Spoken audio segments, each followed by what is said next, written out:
Hello,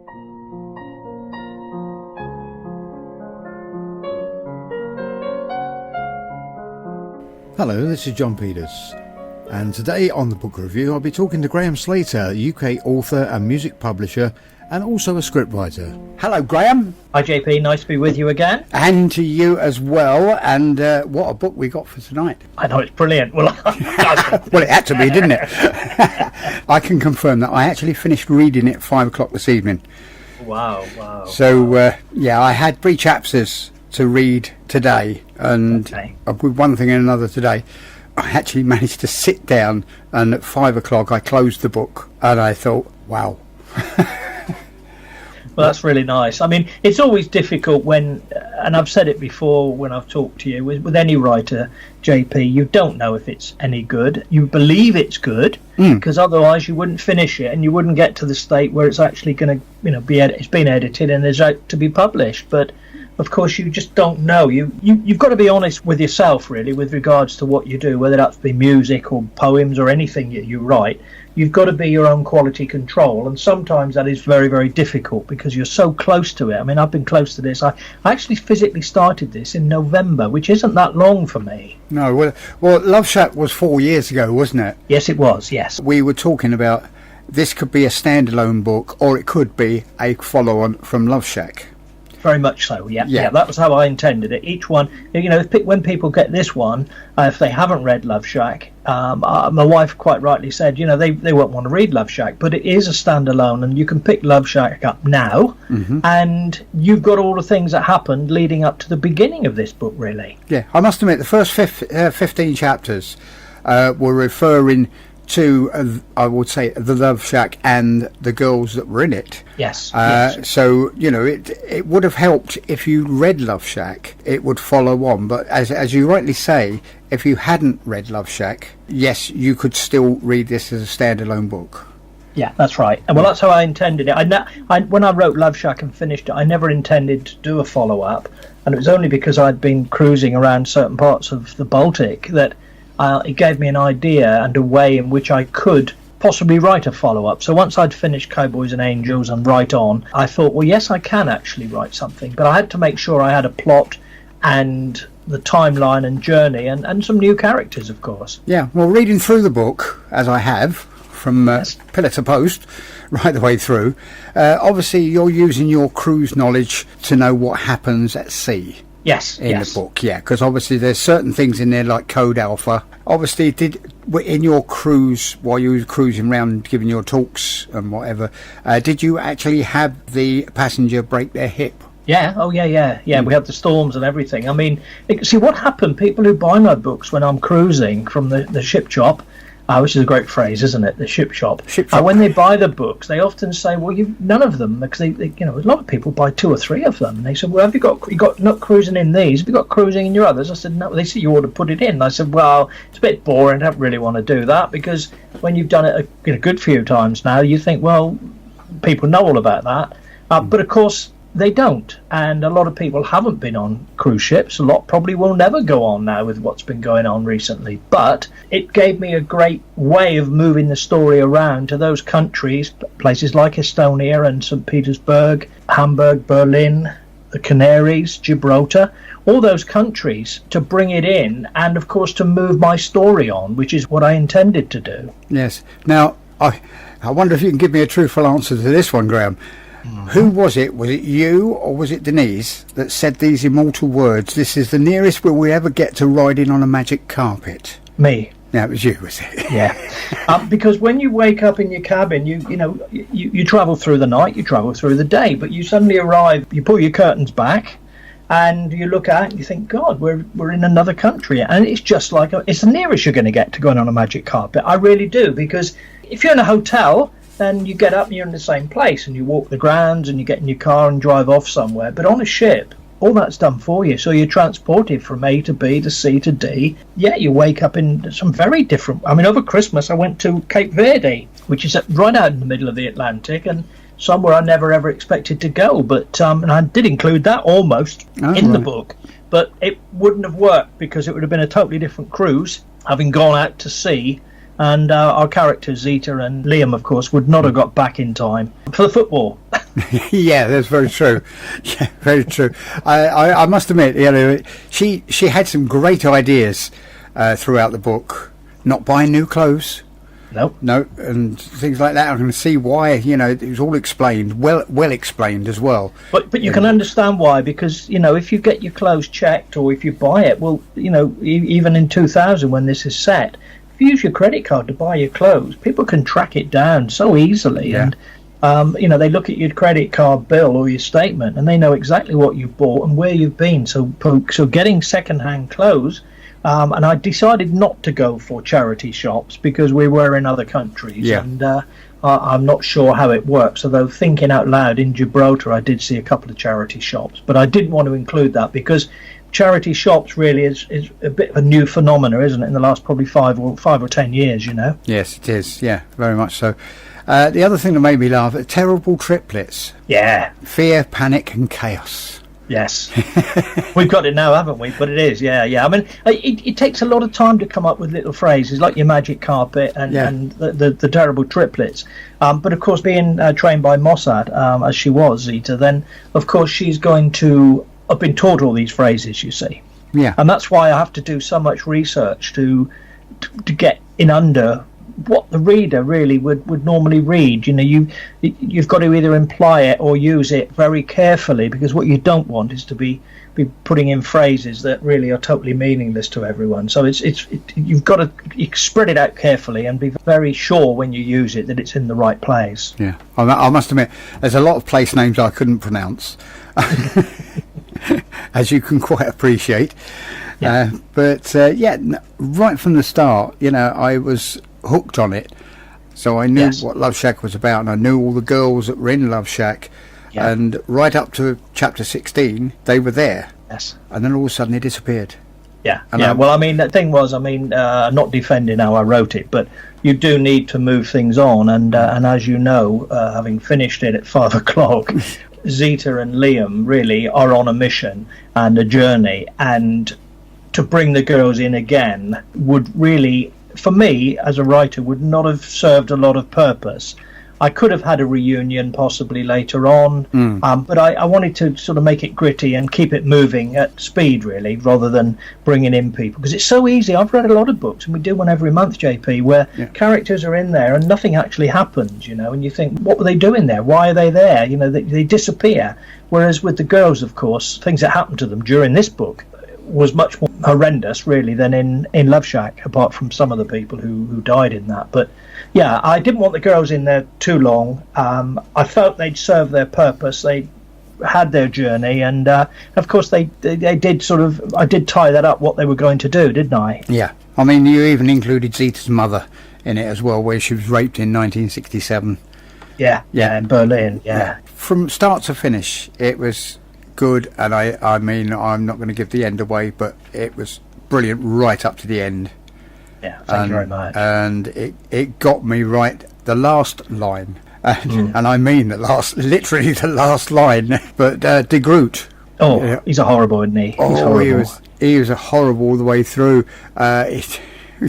What they done to him. Oh. I know.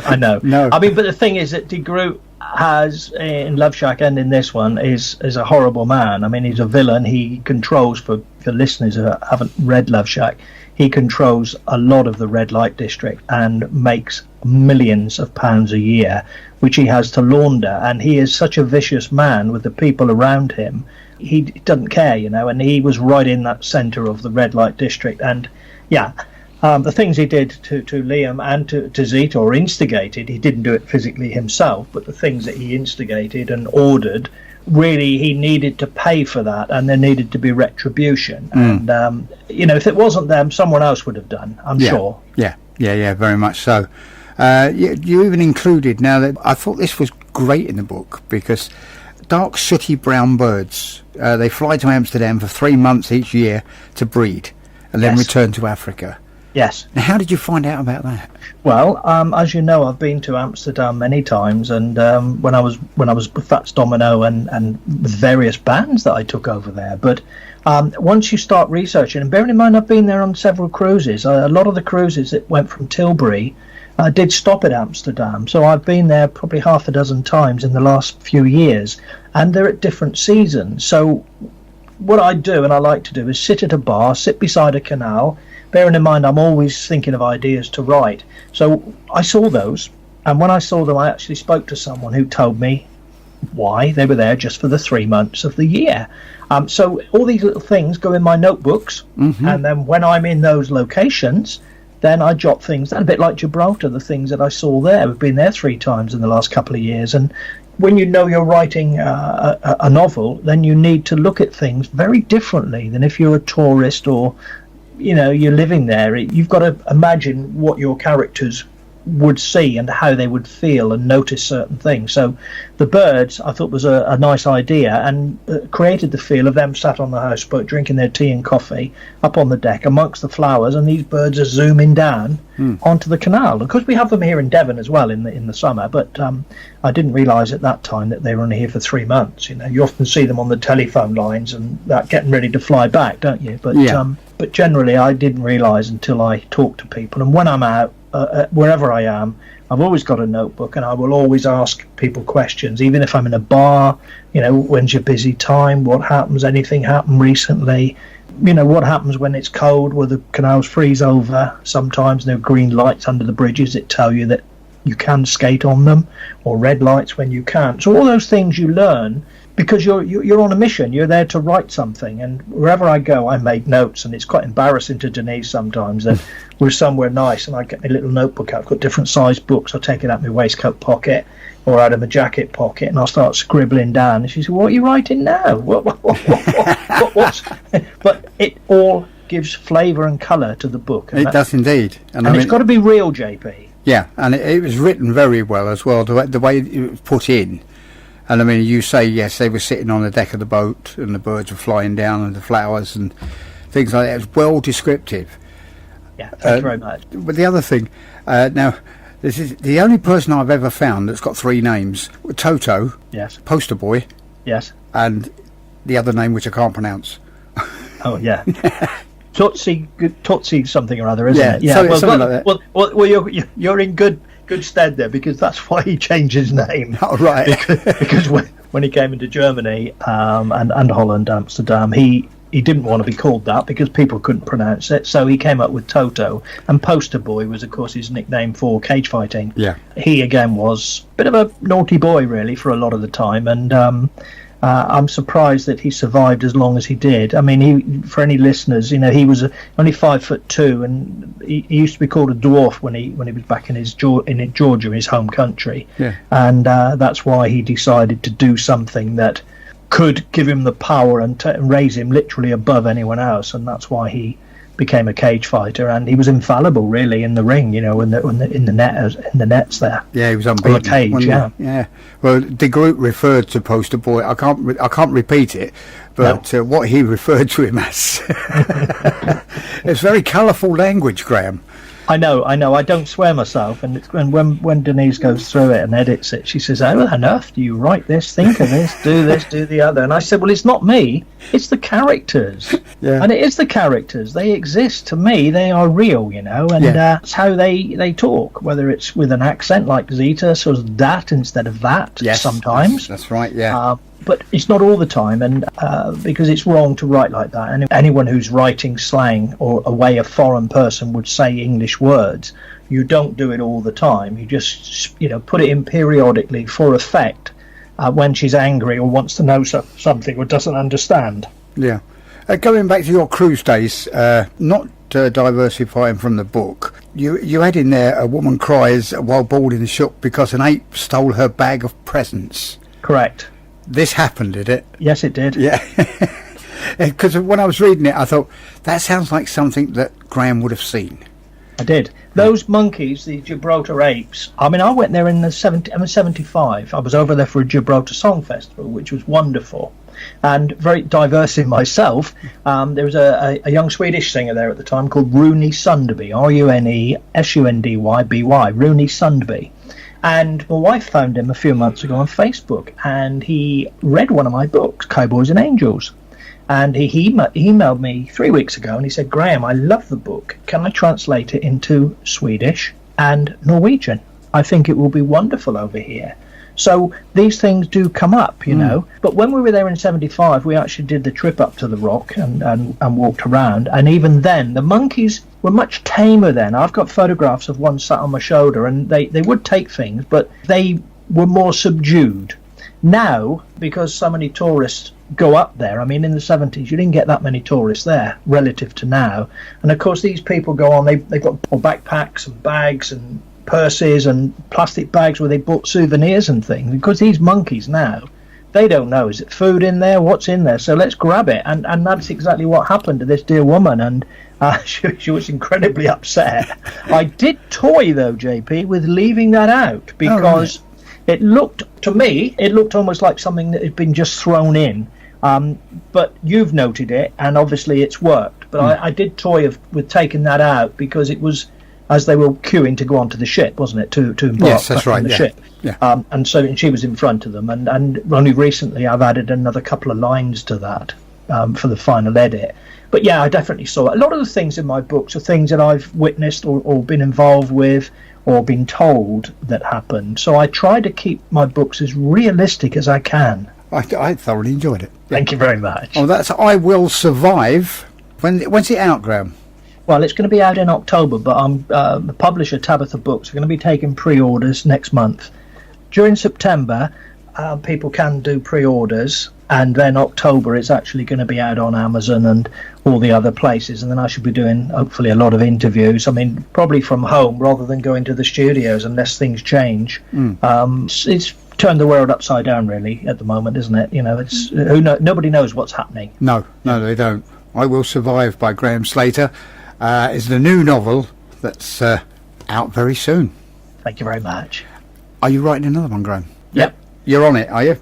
I'm on it. It's called Street Life, which is a great song, and the lyrics to that actually work. And it's about a group of buskers who live in a fictional town in the southwest of England. I've got my characters. I've started to map the book out, and I'm hoping to go out and do a little bit of busking myself just to see what it's like to play in the street and people throw things and knock money at you. I take it Street Life, Randy Crawford? Correct. And if you listen to the lyrics for that, I mean, it tells you, for a nickel or a dime, Street Life's the only life I know, and buskers, of course, it is their life, and it's a lot going into that. I've already done a lot of research, spent a bit of time out there and talked to buskers, and I think you'll find that it'll be a bit of a shocker to a lot of people, because they think they're just happy people there riding a unicycle or juggling or playing a guitar, but actually there's a lot more to them and their lives and to busking than most people realise. Right, lovely job. We got one for next month, Graham? Yes, I've got two here, and I've got to decide, because I'm trying to get this one all edited and finished, and the final proof, which will be number 5, but that should be here by the end of the month. So once I've done that, then I'll start on one of those, but I'm not sure which one at the moment. All right then, Graham. We'll speak to you next month. Thank you, JP. Bye-bye. Cheers. Bye-bye.